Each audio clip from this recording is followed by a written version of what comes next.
এখন দেখবেন আইনি সমস্যা ও এর আলোচনা নিয়ে বিশেষ অনুষ্ঠান আইন কানুন।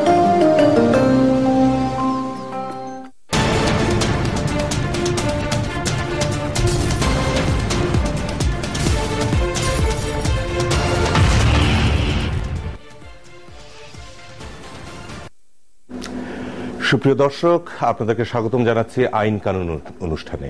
আমাদের এই অনুষ্ঠানে আমরা দৈনন্দিন নিত্য প্রয়োজনীয় যেসব আইন এবং সেসব বিষয়ে আপনাদের যে সমস্যা রয়েছে সেগুলোর সমাধান দেওয়ার চেষ্টা করি। এটি একটি live phone in programme, so আপনারা যে নাম্বার যাচ্ছে সেই নাম্বারে আমাদেরকে ফোন করে আপনাদের যা প্রশ্ন রয়েছে সে বিষয়ে প্রশ্ন করতে পারেন। তবে আজকের বিষয় যেটি আমাদের, সেটি হচ্ছে পুলিশ হয়রানি এবং অন্যান্য। সো পুলিশের হয়রানি অথবা পুলিশের হাতে হয়রানি, দুটো বিষয় নিয়ে আপনারা আমাদেরকে প্রশ্ন করতে পারেন। আজকে আমাদের সাথে এই বিষয়ে আলোচনা করার জন্য রয়েছেন সুপ্রিম কোর্টের আইনজীবী অ্যাডভোকেট রমজান আলী শিকদার। রমজান ভাই, স্বাগতম আপনাকে আমাদের অনুষ্ঠানে। আপনাকে ধন্যবাদ আমাকে অনুষ্ঠানে আমন্ত্রণ করার জন্য। Thank you. আমরা প্রথমেই একটু একটা জিনিসে চলে আসি যে পুলিশের ব্যাপারে আমরা সাধারণত যেটা দেখি যে তারা হওয়া উচিত জনগণের বন্ধু, বাট অনেক সময় সেটা হয় না। তো একদম বেসিক যে কোয়েশ্চেনটা সেটা হচ্ছে যে আমাদের যে কোনো ফৌজদারি মামলাতে আমরা শুনি যে জিডি আছে, এফআইআর আছে। আমরা একদম বেসিক থেকে শুরু করি যে জিডিটা কি এবং এফআইআরটা কি। আমরা যদি ইনফ্যাক্ট আপনার প্রশ্নটা খুবই রিলেভেন্ট। আমরা নিত্য নৈমিত্তিক দুইটা শব্দের সঙ্গে আমরা পরিচিত। জিডিটা হলো ইনফ্যাক্ট কোন একটা ঘটনাকে, কোন একটা ইনসিডেন্টকে থানা কর্তৃপক্ষকে অর্থাৎ আইন প্রয়োগকারী কর্তৃপক্ষকে ইনফর্ম করা। আর এফআইআরটা হলো যদি কোনো এরকম কোনো ঘটনা ঘটে, সেটা একটা অপরাধমূলক ঘটনা, সেটাকে যদি এজাহার হিসাবে গণ্য করার জন্য যে একটা কমপ্লেন লোকাল ল এনফোর্সিং অথরিটির কাছে দেওয়া হয়, সেটা হলে আমরা এজাহার বা এফআইআর। জিডিটা হচ্ছে জাস্ট জানিয়ে রাখা যে এরকম কিছু একটা হচ্ছে। On the other hand FIR হচ্ছে বেসিক্যালি মামলা শুরুর পর্যায়ে চলে যাচ্ছে। রাইট। এখন আরেকটা জিনিস রিসেন্টলি আমরা পেপারে দেখেছি বা যেটা হচ্ছে সেটা হচ্ছে যে এয়ারপোর্টে অনেক সময় দেখা যাচ্ছে যে কেউ একজনা বিদেশে যেতে চাইছে, কোনো একজনা, তাকে হয়তো পুলিশ আটকিয়ে দিচ্ছে। এটা ইমিগ্রেশন পুলিশ হতে পারে, নর্মাল পুলিশ হতে পারে, আবার যারা বিশেষ সদস্য আছেন র্যাব, তারাও হতে পারে। এখন তাদের কথা হয় যে আইন প্রয়োগকারী সংস্থাদের তাদের যেটা কথা হয় যে আপনাদের নামে একটা মামলা আছে, কিন্তু মামলাতে কোনো নিষেধাজ্ঞা নাই বাইরে যাওয়ার। আচ্ছা, এই প্রশ্নটা আমি শেষ করার আগে আমাদের একটা ফোন আসছে, আমরা একটু ফোনটা আগে নিয়ে নিই, তারপরে আবার ফেরত আসবো। সুপ্রিয় দর্শক, আপনি যে ফোন করেছেন আপনার নামটি বলবেন এবং কোথা থেকে করছেন এবং দয়া করে আপনার যে প্রশ্নটি সেটি আমাদেরকে করুন। আমি চট্টগ্রাম থেকে জাহেদুল আলম বলছিলাম।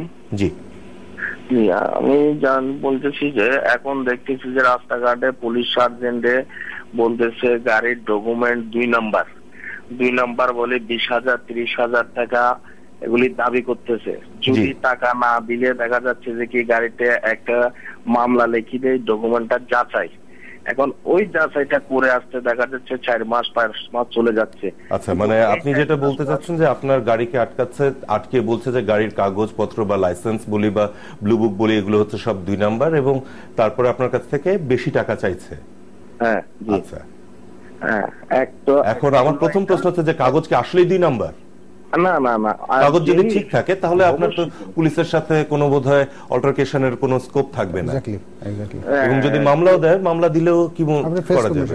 মামলা দেয়, কিন্তু মামলা যদি নিই আমি, দেখা যাচ্ছে যে মামলাটা আমাদের লিখে দিচ্ছে যে ডকুমেন্ট যাচাই, কিন্তু ওই মামলাটা যাচাই করে আসতে দেখা যাচ্ছে 3 মাস 4 মাস সময় চলে যাচ্ছে। কিন্তু এই 3-4 মাস তো গাড়ি আর রাস্তায় চালানো যাচ্ছে না। আমার যতদূর নিজের এক্সপিরিয়েন্স থেকে বলছি যে পুলিশ যখন কোনো এইসব সময় আটকিয়ে দেয়, কাগজ নিয়ে যায়, একটা বোধহয় স্লিপ দেয়, একটা স্লিপ দেওয়া হয় এবং ওই স্লিপটা যদি ওই গাড়িটা ড্রাইভ করার জন্য স্লিপটা যদি সঙ্গে রাখা হয়, তাহলে এটা আবার যদি কোনো সময় ক্রাইম ফেস করে কিংবা কোনো কাগজপত্র সম্পর্কিত এরকম প্রশ্নের সম্মুখীন হয়, তাহলে ওইটা দেখালে মনে হচ্ছে সে এটাকে।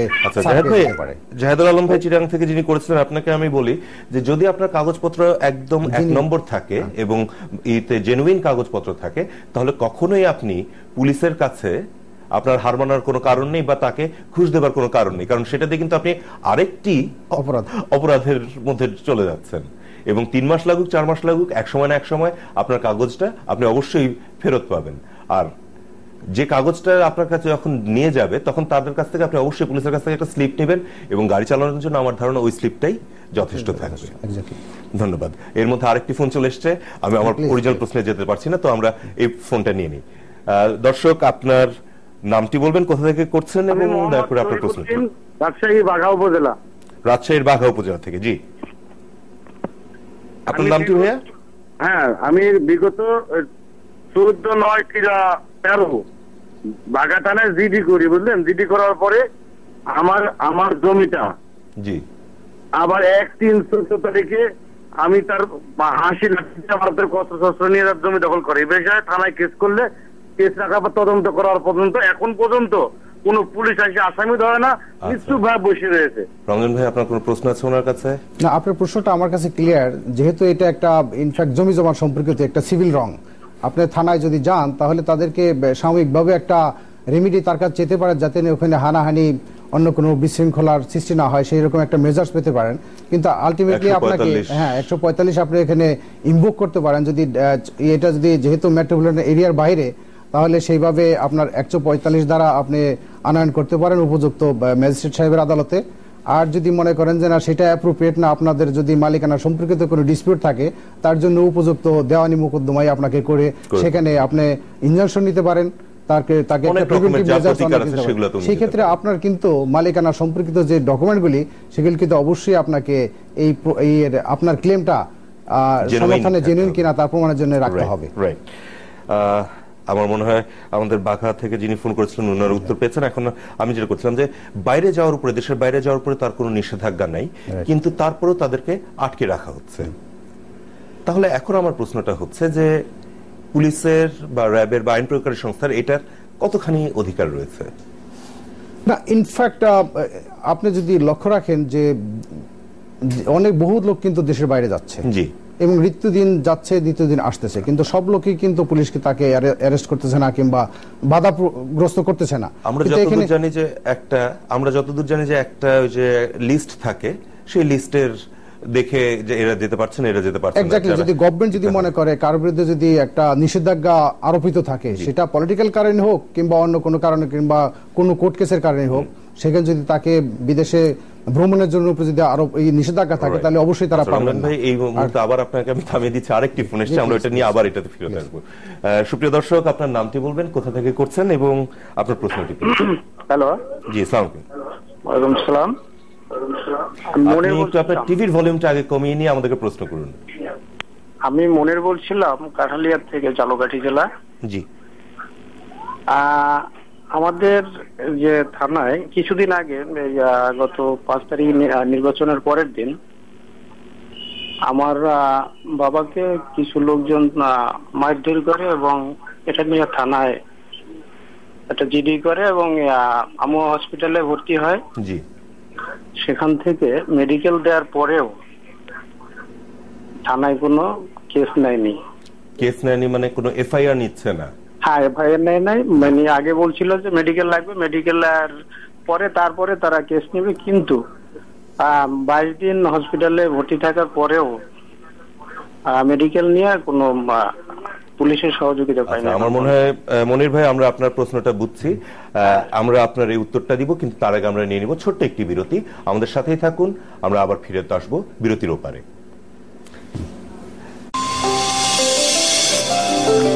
আপনারা দেখছেন আইনি সমস্যা ও এর আলোচনা নিয়ে বিশেষ অনুষ্ঠান আইন কানুন। দর্শক, ফিরে এলাম বিরতির পরে আবারও আইন কানুনে। আমি ব্যারিস্টার অনিক হক রয়েছে আপনাদের সাথে, এবং আজকে আমাদের সাথে পুলিশ হয়রানি এবং অন্যান্য বিষয়ে আলোচনা করার জন্য রয়েছেন অ্যাডভোকেট সুপ্রিম কোর্ট জনাব রমজান আলী শিকদার। বিরতির ঠিক আগে দিয়ে যে প্রশ্নটি এসেছিল আমাদের মনির সাহেব করেছিলেন ঝালকাঠি থেকে, যে জিডি করেছিলেন উনি, তার বাবাকে মারা হয়েছিল, 22 দিন হসপিটালে আছেন, কিন্তু এফআইআর নিচ্ছে না, কি করবেন তিনি? না, আমি যদি ওনার প্রশ্নটা ঠিক মতো বুঝে থাকি, উনি ফার্স্টে হয়তো অ্যান্টিসিপেট করেছিলেন যে ওনার প্রতিপক্ষকে এরপরে যদি লোকাল পুলিশ না নিয়ে থাকে এফআইআর, তাহলে ওনার কিন্তু বিকল্প একটা ওয়ে আছে। উনি সেখানে কোর্টে যেতে পারেন, ওখানে সিআর কেস যেটাকে বলা হয়, ওখানে কোর্টে গিয়ে কমপ্লেন কেস করতে পারেন, যারা যারা আসামি আছে তাদের নাম স্পেসিফিক উল্লেখ করে, উনি কিন্তু রিমেডি আছে। এই জন্য পুলিশ। আমাদের আরেকটা ফোন চলে এসেছে, আমরা ফোনটার উত্তরটা নিয়ে নিই। জি, সুপ্রিয় দর্শক, আপনার নামটি বলবেন, কোথা থেকে করছেন এবং প্রশ্নটি প্লিজ। আসসালামু আলাইকুম। আসসালামু আলাইকুম। জি, আমি কুমিল্লা নাঙ্গলকোট থেকে বলছি। আমার নাম হলো সাত্তার। জি সাত্তার সাহেব, বলুন আপনার প্রশ্নটি। জি, আমার ওই যে সুপ্রিম কোর্টে আমার একটা মামলা ছিল। মামলার নম্বর হলো 200/11 সিভিল। জি, আজকে অনেকদিন থেকে ঘুরতেছি, সপ্তশীল থেকে শুরু করে এ পর্যন্ত শুধু এটার হয়রানি হইতেছি, আমার এই মামলাটা হচ্ছে না। আপনার আমাদের আজকের বিষয়টি সাত্তার সাহেব হচ্ছে পুলিশ এবং হয়রানি। সুপ্রিম কোর্টের মামলাটা ঝুলে আছে এবং আপনি বলছেন যে সিভিল মামলা। আজকের অনুষ্ঠানের সাথে বোধহয় সেটা খুব একটা সাজজ্যপূর্ণ নয়। তো আমরা আপনার উত্তরটা আজকে দিতে পারছি না, এরপরে যেদিন আমরা আবার কথা বলবো সেদিনই আসবো। তো এখন আসলে একটা যেটা জিনিস আছে রমজান ভাই, সেটা হচ্ছে যে অনেকেরই ধারণা থাকে, অনেক সবসময় আমরা একটা কমপ্লেন শুনি যে এফআইআর নিচ্ছে না। সাধারণ আমাদের সবার একটা ধারণা যে এফআইআর না নিলে হয়তো মামলা হচ্ছে না। যদি পুলিশ কখনো এফআইআর না নেয়, সাথে সাথে কিন্তু আমাদের আরেকটা যে রেমেডি থাকছে সেটার ব্যাপারে আমরা অনেকেই অবগত নই। তো সেটা হচ্ছে যে সোজা আমরা ওই জুরিসডিকশন যে কোর্টের আছে, ম্যাজিস্ট্রেট কোর্টের, সেখানে যে সিআর কেস অর্থাৎ কমপ্লেন্ট রেকর্ড যেটা, সেটা করতে পারি, একটা সিআর করতে পারি। আরেকটি ফোন চলে এসছে। সুপ্রিয় দর্শক, আপনার নাম বলবেন, কোথা থেকে করছেন এবং আপনার প্রশ্নটি প্লিজ। হ্যালো। জি, আসসালামু আলাইকুম। আমি বগুড়া থেকে বলছি। জি স্যার, এই যে পুলিশ হয়রানি, এই যে আপনার সার্জেন্ট রোডে জায়গায় দাঁড়িয়ে থেকে গাড়িগুলো সিগন্যাল দিয়ে গাড়িগুলির টাকা পয়সা নেয়, না হলে গাড়ি নিয়ে যাব। আপনি কি এটা আপনার ব্যক্তিগত প্রবলেমের কথা বলছেন না ইন জেনারেল একটা করছেন? আপনি যদি আপনার ব্যক্তিগত স্পেসিফিক প্রবলেম থাকে তাহলে কোশ্চেনটা করলে আমাদের জন্য বোধহয় একটু সুবিধা হবে। আচ্ছা, শুনেন। জি, হ্যালো। জি বলুন। আর এই যে বলে যে ইংলিশ নাম্বার চলবে না টাকা নিতে, হ্যাঁ, বিভিন্ন কথা বলে তারা টাকা নেয়। জি, জায়গায় ওই যে সার্জেন্ট। বুঝতে পারছি আপনি যে প্রশ্নটি করতে চাইছেন সেটি বোধহয় হচ্ছে যে কেন আপনাকে বিভিন্ন কারণে নানান ছুতো বা নানান অজুহাতে পুলিশ দাঁড় করিয়ে আপনার গাড়িকে বিভিন্নভাবে হয়তো সেখান থেকে টাকা নেওয়ার চেষ্টা করছে, তাই তো? বলেন। না, ইনফ্যাক্ট পুলিশ বিভিন্ন কারণে হতে পারে। পুলিশ অনেক সময় গাড়িগুলিকে থামাচ্ছেন এই কারণে যে এটার মধ্যে কোনো অবৈধ মাল ক্যারি করছে কিনা, এটা একটা বিষয় থাকে।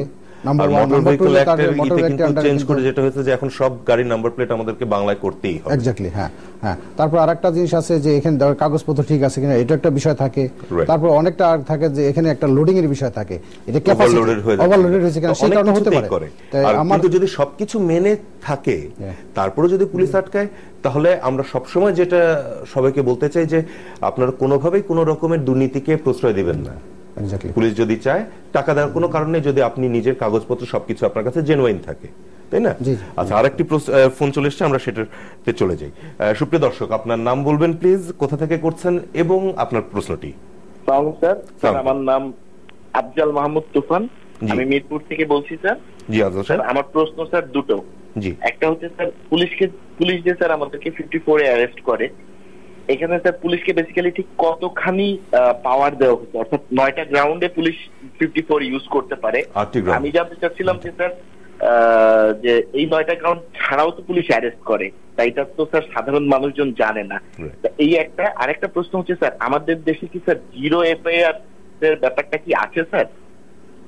জিরো এফআইআর মানে স্যার আমি আরেকটু বলি যে দুটা থানার মাঝখানে যদি কোনো ঘটনা ঘটে তাহলে যে কোনো থানায় এটা একটা দায়ের করা যায়। এটা হচ্ছে স্যার ইন্ডিয়াতে এরকম একটা প্রভিশন আছে। রাইট, মানে প্লেস অফ অকারেন্স নিয়ে আপনার প্রশ্নটা রয়েছে যে প্লেস অফ অকারেন্স যদি দুটো মাঝখানে তাহলে লিখতে হবে। আর 54 এর ব্যাপারে যেটা জিজ্ঞেস করছেন, এটা কি আপনার ব্যক্তিগত কোনো সমস্যা না আপনি জাস্ট ইন জেনারেল জানার জন্য ফোন করছেন? স্যার, আমি একজন শিক্ষানবিশ আইনজীবী স্যার। আপনি একজন শিক্ষানবিশ আইনজীবী, ভেরি গুড। রমজান ভাই বলুন। ধন্যবাদ আফজাল ভাই, আপনি you have asked us a very important question actually. যেহেতু আপনি ইনফ্যাক্ট একজন শিক্ষানবিশ আইনজীবী, অবশ্যই আইন সম্পর্কে আপনার একটা নলেজ আছে। তো আপনারা জানি, আমরাও সবাই জানি যে বিশেষ করে আইনজীবী কমিউনিটি মেম্বার যারা আছি, যে 54টা পুলিশকে একটা ওয়াইড পাওয়ার দিয়েছে।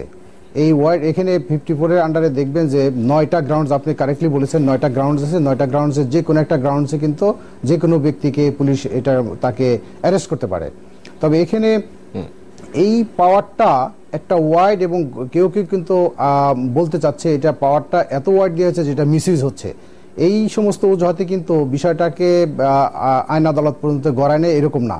আমার জানা মতে যে দেখা যাচ্ছে এখানে বাংলাদেশে অনেকগুলি কেস হয়েছে, তার মধ্যে একটা ফেমাস কেস আছে, তার মধ্যে সেটা হলো Bangladesh Legal and Services Trust, তারা কিন্তু এই বিষয়টাকে ব্লাস্টের যেটা আচ্ছা আমি একটু আগে ক্ষমা চেয়ে নেই যে আমি কিছুক্ষণ আগে ভুল করে 8টি গ্রাউন্ড বলতেছিলাম, সো আমি এটার ব্যাপারে সরি আফজাল সাহেব, অ্যাকচুয়ালি নটা রয়েছে এবং ব্লাস্টের যে সবচেয়ে ইম্পর্টেন্ট কেসটা রয়েছে, আমরা একটা জিনিস দেখি যে 54 নিয়ে সবাই সব সময় বলে যে আমরা বাতিল করব, কিন্তু কখনোই এটাকে বাতিল করা হয় না। না, ওই কেসটার মধ্যে পার্টিকুলারলি সেখানে যে ডিভিশন বেঞ্চে রিটের সেখানে কিন্তু বলে দিয়েছে যে গভর্নমেন্ট উভয় পক্ষের শুনে বলছে যে এই গ্রাউন্ডসগুলি ইনফ্যাক্ট এটা প্রপারলি গ্রাউন্ডস হয় না, সেখানে অনেকগুলি একটা রক্ষা কবচ মেনটেন করে তারপরে তাদেরকে অ্যারেস্ট করার কথা।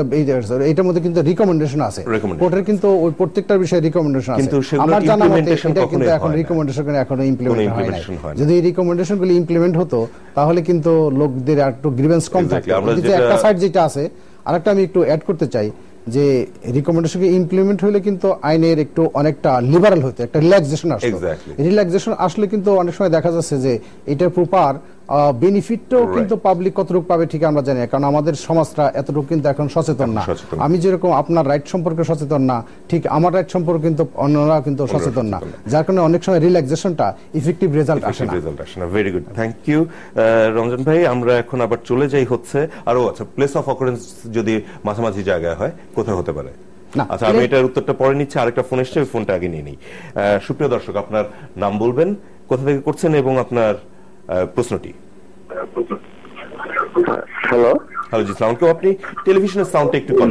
সালাম, আমি চাঁদপুর থেকে বলছিলাম। আপনি আপনার টেলিভিশনের সাউন্ডটা কমিয়ে আবার একটু বলুন প্লিজ। জি শুনতে পাচ্ছেন? হ্যাঁ এখন শুনতে পাচ্ছি, জি বলুন। বলছিলাম এই যে পুলিশ বাংলাদেশে আমাদেরকে এভাবে হয়রানি করছে, তাদের কি কোনো বাংলার মাটিতে তাদের কি কোনো বিচার হবে না কোনোদিন? আপনার কি ব্যক্তিগতভাবে কোনো হয়রানি করেছে আপনাকে, যেটা আমরা একটু জি ভাই আমি সেটা বলুন, সেটার ঘটনা বললে তখন আমরা আপনাকে একটা স্পেসিফিক রেমেডি দিতে পারবো। এটা খুব একটা ওয়াইড কোশ্চেন হয়ে গিয়েছে আর কি আপনারটা। না ঠিক আছে, আমি আসলে দলটা করি ন্যাশনাল পার্টি, তাই আমি এই বিগত কয়েকদিনে যা হয়রানি হয়েছি মনে হয় যে এই হয়রানির চেয়ে আমি দুনিয়া থেকে চলে যাওয়াটা অনেক ভালো ছিল। আচ্ছা, আপনি পলিটিক্যাল হয়রানিতে হয়েছেন, আমরা আপনার উত্তরটি দিব। এখানে একটা জিনিস আমি একটু আগে ব্রেকের আগে বলে নেই যে আজকে কিন্তু যার আমরা শুধু পুলিশি হয়রানি সেটা না, আমরা আরেকটা দিকটিও একটু আলোচনা করতে চাই, সেটা হচ্ছে যে সাধারণ মানুষের হাতেও কিন্তু অনেক সময় পুলিশ হয়রানি হচ্ছে সেটা নিয়ে। তবে সেটা নিয়ে আমরা আলোচনা করব আমাদের বিরতির পরে। তাহলে দেখা হচ্ছে বিরতির পরেই, আমাদের সাথে থাকুন।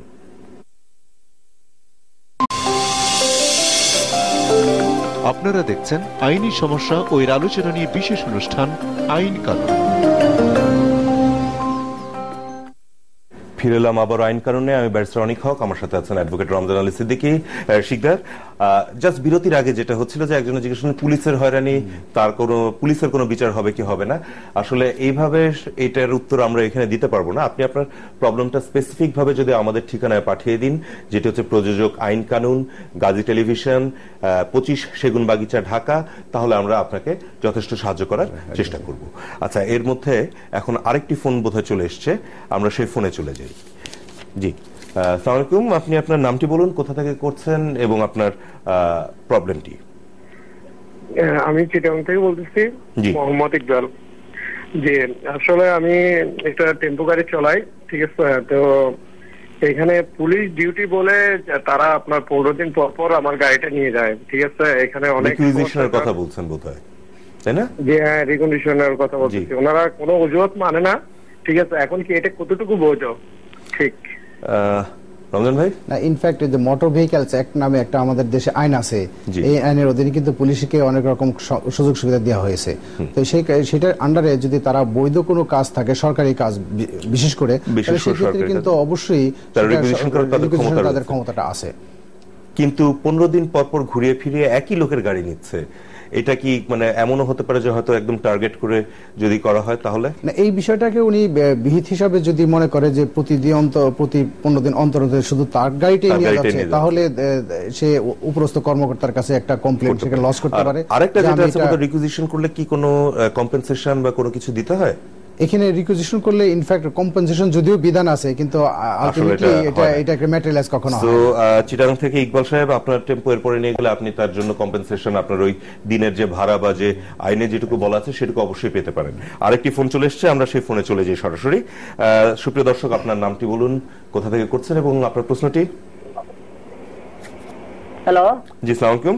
আসসালামু আলাইকুম, আমি নজরুল সিলেট থেকে বলছি।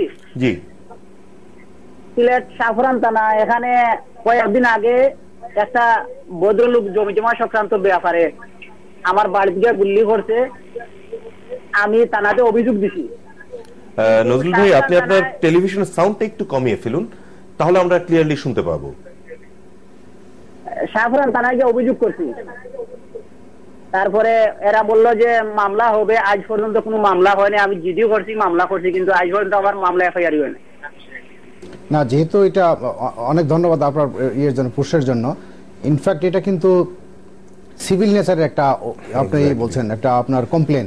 সেই কমপ্লেনটা যদিও থানায় লজ করেছেন, থানার একটা দায়িত্ব আছে, সেটা হলো আপনার ওখানে কোনো আইন শৃঙ্খলার কোনো অবনতি ঘটে কিনা সেটাকে এনশিওর করা। কিন্তু আদারওয়াইজ কিছুক্ষণ আগে এরকম একটা প্রশ্ন আমরা সম্মুখীন হয়েছিলাম। তো এটার জন্য বেস্ট রেমিডি হবে আপনাকে উপযুক্ত দেওয়ানি আদালতে এটা শরণাপন্ন হওয়াটা। তাহলে আপনি হয়তো এটার মধ্যে আপনি উপযুক্ত এটা একটা রেমিডি পেয়ে যাবেন।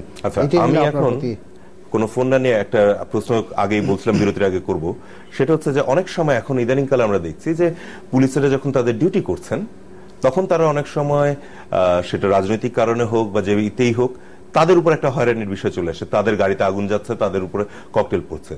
এখন একজন পুলিশের সদস্য হিসেবে আমার কি হতে পারে? না, এটা সম্প্রতিকালে, অনেক ধন্যবাদ, এটা খুব ভেরি ইম্পর্টেন্ট কোশ্চেন। কারণ অতি সম্প্রতিকালে আমরা দেখতে পাচ্ছি পুলিশ যখন ডিউটি থাকে তার উপরে হয়তো এক গ্রুপ এসে চড়া হয়, তাকে মারধর করছে, তার গাড়িতে আগুন দিচ্ছে, ককটেল ফিকে দিচ্ছে, তারা আহত হচ্ছে, নিহত হচ্ছে, এরকম ঘটনা আমরা সম্প্রতিকালে দেখতে পাচ্ছি। যারা নাকি নিহত হচ্ছেন, যারা নাকি এই অপরাধটা করছেন, তাদের বিরুদ্ধে তো অবশ্যই এখানে রাষ্ট্রপক্ষ উপযুক্ত ব্যবস্থা নেবে। রাষ্ট্রপক্ষ, হ্যাঁ। আর যদি যিনি ইনজুর্ড পারসন যদি হয়, ডেথ পারসন না হয়, ইনজুর্ড পারসন হয়, তিনি, আমি মনে করব তিনি একজন ভিকটিম, কিন্তু যেহেতু উনি ভিকটিম হয়েছেন, অর্থাৎ উনি ইনজুর্ড হয়েছেন অন ডিউটিতে, সেজন্য রাষ্ট্রপক্ষের মাধ্যমে যদি এটা পরিচালনা করা হয় এটা মোর এফেক্টিভ হবে। কিন্তু তাছাড়াও তিনি নিজে একজন মানুষ হিসেবেও, মানে সাধারণ একজন নাগরিক হিসেবে তো তার যে অধিকার রয়েছে সেটি করতেই পারে, সেটা তিনি করতে পারেন। তিনি তার অফিসের মাধ্যমে সেটা পার্সেল করতে পারেন। এক্স্যাক্টলি। সুপ্রিয় দর্শক, দেখতে দেখতে একদম শেষ পর্যায়ে চলে এসেছি আমাদের অনুষ্ঠানে। আমরা আমাদের আগামী পর্বেও এই একই সাবজেক্ট নিয়ে আবারও ফিরে আসবো আপনাদের সাথে, হয়রানি, পুলিশ এবং অন্যান্য। ততদিন পর্যন্ত ভালো থাকুন, সুস্থ থাকুন এবং আপনাদের আমরা সবাই একসাথে আইন মেনে চলবো, আইন সম্পর্কে জানবো। ধন্যবাদ।